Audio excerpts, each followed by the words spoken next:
नमस्कार दोस्तों, स्वागत है आपका एमसीक्यू आईक्यू में। हमारी प्रीवियस ईयर क्वेश्चन की सीरीज चल रही है जिसमें 2015 से लेकर 2022 तक जो भी एग्जाम हुए एमपीपीएससी वो सब क्वेश्चन लेके आया हूं मैं आपके लिए। इस लेक्चर में हम 2022 में पेपर हुआ था एमपीपीएससी का, उसके प्री के क्वेश्चन मैं आपको करा रहा हूँ। तो चलिए शुरू करते हैं। और ये टॉपिक वाइज सीरीज है, टॉपिक वाइज में क्वेश्चन करा रहा हूँ आपको। ये पार्ट सेकंड है। वीडियो अच्छा लगा तो लाइक करें, शेयर करें और सब्सक्राइब करें चैनल को। चलिए शुरू करते हैं। आज का फर्स्ट क्वेश्चन है, who is the author of the book तहकीक-ए-हिंद।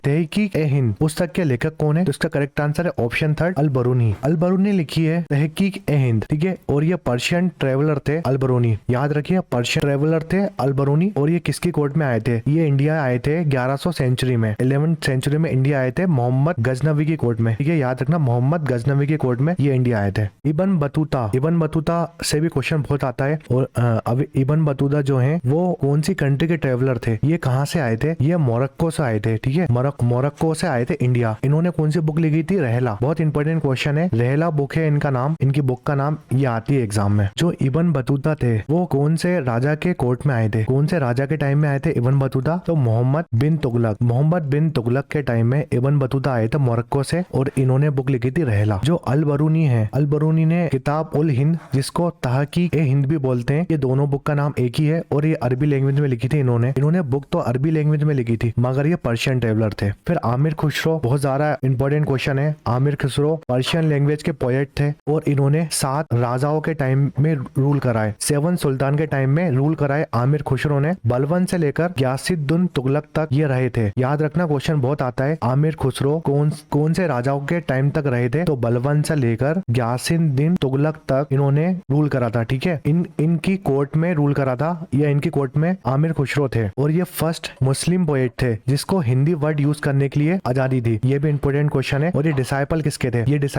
थे? ये भी आता है एग्जाम में। शेख मोहम्मदीन औलिया के डिसाइपल थे। याद रखो आप, आमिर खुसरो को हम 2 नाम से जानते हैं, पेरोट ऑफ इंडिया के नाम से और वॉइस ऑफ इंडिया। इनको पेरोट ऑफ इंडिया भी बोलते हैं और वॉइस ऑफ इंडिया भी बोलते हैं। इन्होंने एक बुक लिखी थी तहलीक-ए-बेरी, ओल्डेस्ट प्रिंटेड डिक्शनरी है जो कि आमिर खुसरो ने लिखी थी, ठीक है। याद रखो आप, इंपॉर्टेंट क्वेश्चन है। नेक्स्ट क्वेश्चन है, प्रार्थना समाज वॉज एस्टेब्लिश्ड इन। प्रार्थना समाज की स्थापना देश में हुई थी। तो प्रार्थना समाज बना का था ये 31 मार्च 1867 में बना था। और इसके फाउंडर कौन है? इसके फाउंडर हैं आत्माराम पांडुरंग प्रार्थना समाज के फाउंडर हैं। ये इंपॉर्टेंट क्वेश्चन है। दूसरा क्वेश्चन ये आता है कि जो प्रार्थना समाज है वो महाराष्ट्र स्टेट में बनी थी, ठीक है। 1867 में महाराष्ट्र में बनाई गई थी प्रार्थना समाज। एक क्वेश्चन आता है ब्रह्मो समाज के ऊपर। ब्रह्मो समाज के फाउंडर कौन है? ब्रह्मो समाज के फाउंडर है राजा राम मोहन रॉय। ये बहुत इंपॉर्टेंट क्वेश्चन है। ब्रह्मो समाज के फाउंडर है राजा राम मोहन रॉय। और जो ब्रह्मो समाज है वो बना था तो 20 अगस्त 1828 में बना था। कौन सी प्लेस में? कोलकाता। याद रखो, कोलकाता में बना था ब्रह्मो समाज। और राजा राम मोहन रॉय को हम फादर ऑफ इंडियन रिनेसांस भी बोलते हैं, ठीक है। याद रखो, इंपॉर्टेंट क्वेश्चन है। फादर ऑफ इंडिया के पूर्ण जनक भी बोलते हैं राजा राम मोहन रॉय को। राजा राम मोहन रॉय की बात करूं तो 1815 में कोलकाता में इनने एक और ऑर्गेनाइजेशन बनाई थी। कौन सी? आत्मीय सभा बनाई थी इन्होंने 1815 में। 1821 में कोलकाता यूनिटेरियन एसोसिएशन बनाया था राजा राम मोहन रॉय ने। फिर 1828 में इन्होंने ब्रह्मो समाज बनाया था। ब्रह्मो सभा बनाई थी इनने 1828 में, जिसका नाम बदलकर फिर ब्रह्मो समाज रख दिया गया था। तो याद रखना आप, ये इंपॉर्टेंट क्वेश्चन है। 29 में इन्होंने सती प्रथा, जो सती प्रथा थी या सती सिस्टम था, उसको अबॉलिश कर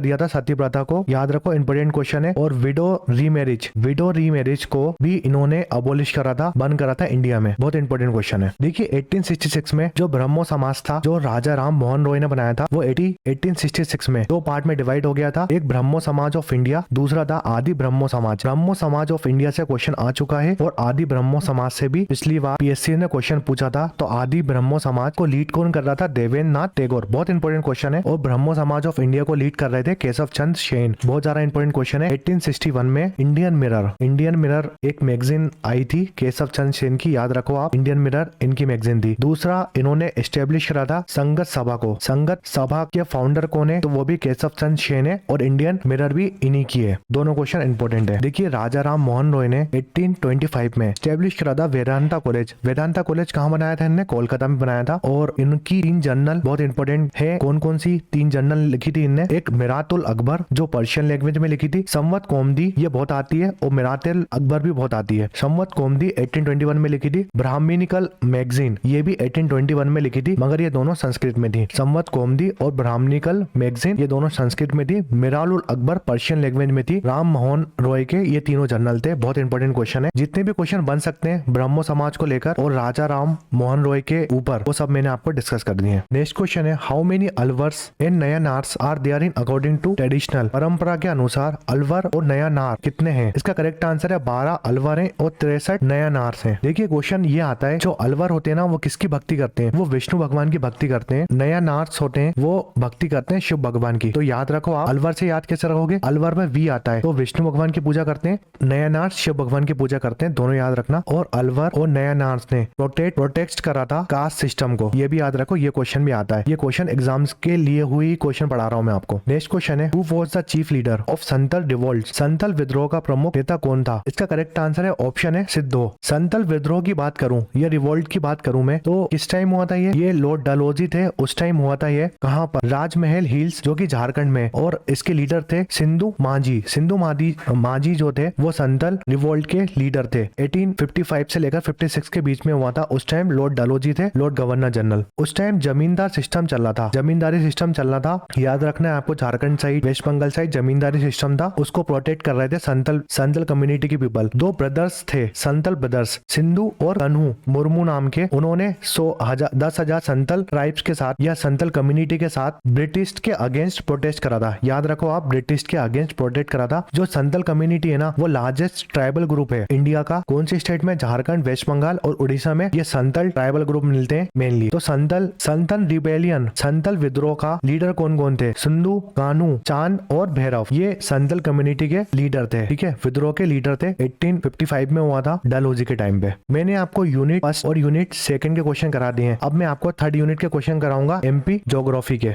नेक्स्ट क्वेश्चन है, IIFM Indian institute of forest management is situated at. IIFM भारतीय वन प्रबंधन संस्थान स्थित है। तो जो IIFM है वो कहां पर स्थित है? तो इसका करेक्ट आंसर है भोपाल, जो कि मध्य प्रदेश की कैपिटल है। देखिए, Indian institute of forest management IIFM ये बना था 1982 में, वो भी भोपाल में बना था। भोपाल में प्रेजेंट है IIFM। और ये कौन सी मिनिस्ट्री ने बनाया था इसको? याद रखो, इंपॉर्टेंट क्वेश्चन है। Ministry of environmental forest and climate change ने बनाया था इसको। दूसरी बात करते हैं Madhya Pradesh state forest development corporation. इससे भी क्वेश्चन आ सकता है। जो मध्य प्रदेश का स्टेट फॉरेस्ट डेवलपमेंट कॉर्पोरेशन है वो बना था 24 जुलाई 1975 में। फिर अदर इंस्टीट्यूट देखते हैं हम जिससे क्वेश्चन आ सकते हैं एग्जाम में, जैसे forest management and education centre, ये 1979 में बना था। कहां पर? बालाघाट में, forest management and education centre. फिर दूसरा आता है फॉरेस्ट रेंजर ट्रेनिंग इंस्टीट्यूट, ये भी बालाघाट में है। Tropical forest research institute Jabalpur में, और ये बहुत आता है एग्जाम में। जो ट्रॉपिकल फॉरेस्ट रिसर्च इंस्टीट्यूट है जबलपुर में, ये एग्जाम में बहुत आता है। Forest research and human development institute, ये छिंदवाड़ा में। तो ये चारों पांचों फॉरेस्ट से रिलेटेड इंस्टीट्यूट्स थे। नेक्स्ट क्वेश्चन है, which of the following district is famous for production of cotton and banana. निम्नलिखित में से कौन सा जिला कपास और केले के उत्पादन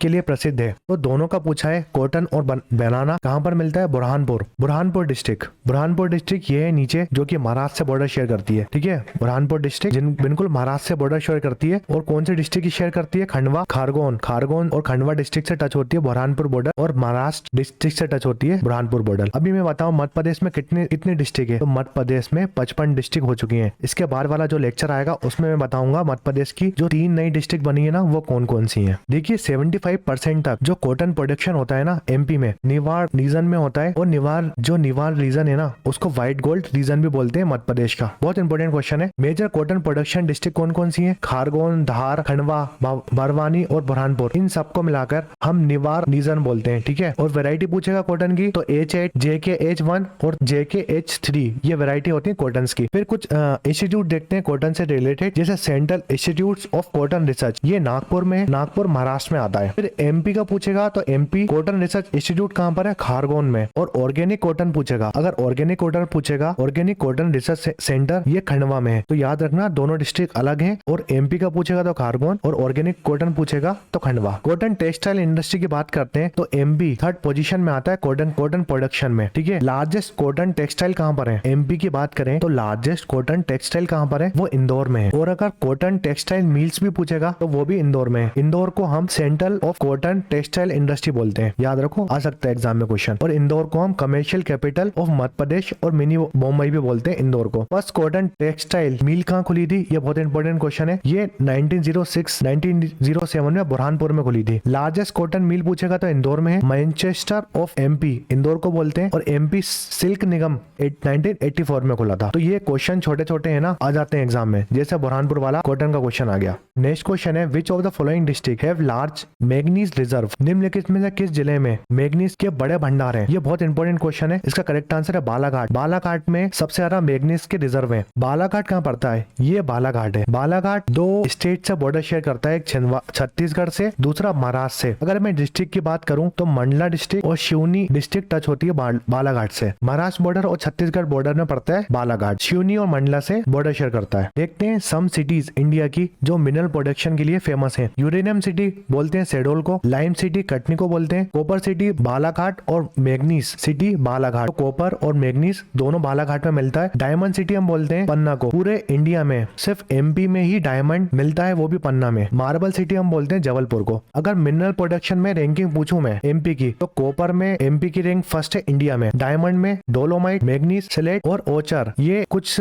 मिनरल्स हैं जिसमें एमपी फर्स्ट आता है। एमपी में सबसे ज्यादा प्रोडक्शन होता है इन चीजों का। लाइम स्टोन, मार्बल और रॉक फॉस्फेट, इसमें एमपी सेकंड आता है क्योंकि मार्बल में राजस्थान फर्स्ट आता है। नेक्स्ट क्वेश्चन है which of the following statement regarding the climate of Madhya Pradesh is not correct. Madhya Pradesh की जलवायु के संबंध में निम्नलिखित में कौन सा कथन सही नहीं है। देखिए नॉट करेक्ट पूछा है तो temperature remain low in Morena in Datia district during the summer region, तो इसका करेक्ट आंसर सी है। इसके बारे में जो क्लाइमेट चेंज के बारे में मैं एक सेपरेट लेक्चर दूंगा तो उसमें डिस्कस करूंगा कि कौन से डिस्ट्रिक्ट का क्लाइमेट कैसा है। नेक्स्ट क्वेश्चन है Bina river is tributary of which of the following river. Bina नदी निम्नलिखित में किस नदी की सहायक नदी है। इसका करेक्ट आंसर है बेतवा। बेतवा की ट्रिब्यूटरी है बीना रिवर। बेतवा की बात करता हूँ तो बेतवा को बेत्रवती और गंगा ऑफ एमपी बोलते हैं, और ये एग्जाम में क्वेश्चन बहुत आता है। लाइफलाइन ऑफ बुंदेलखंड, बुंदेलखंड की लाइफलाइन है बेतवा। एमपी और यूपी की बॉर्डर में बहती है बेतवा रिवर, और ये निकलती कहाँ से? कुमराव विलेज रायसेन डिस्ट्रिक्ट से निकलती है बेतवा रिवर। और कहाँ पर मिलती है? यमुना रिवर पर मिल जाती है। हमीरपुर यूपी में ये मर्ज हो जाती है यमुना रिवर पे। इसकी लंबाई कितनी है? टोटल लंबाई पूछेगा। टोटल की बात करेगा तो 590 किलोमीटर। सिर्फ एमपी में कितनी है इसकी? तो 232 किलोमीटर एमपी में बहती है, बाकी टोटल 590 किलोमीटर। कौन कौन सी सिटी यमुना बेतवा के किनारे हैं? जैसे भोजपुर रायसेन डिस्ट्रिक्ट में पड़ता है, विदिशा, ओरछा, सांची और गुना, ये सब जो सिटी है एमपी की वो सब बेतवा रिवर के ऊपर है। Right bank of Bina, Dhasan, left bank of Sindhu, ठीक है, ये इसकी ट्रिब्यूटरी है। इसमें एक बहुत इंपॉर्टेंट डैम आता है बेतवा रिवर के ऊपर जो कि एग्जाम में बहुत आता है इससे क्वेश्चन, माता टीला डैम। जो माता टीला डैम है ना वो ललितपुर में पड़ता है। ललितपुर यूपी में है, तो ललितपुर यूपी में बेतवा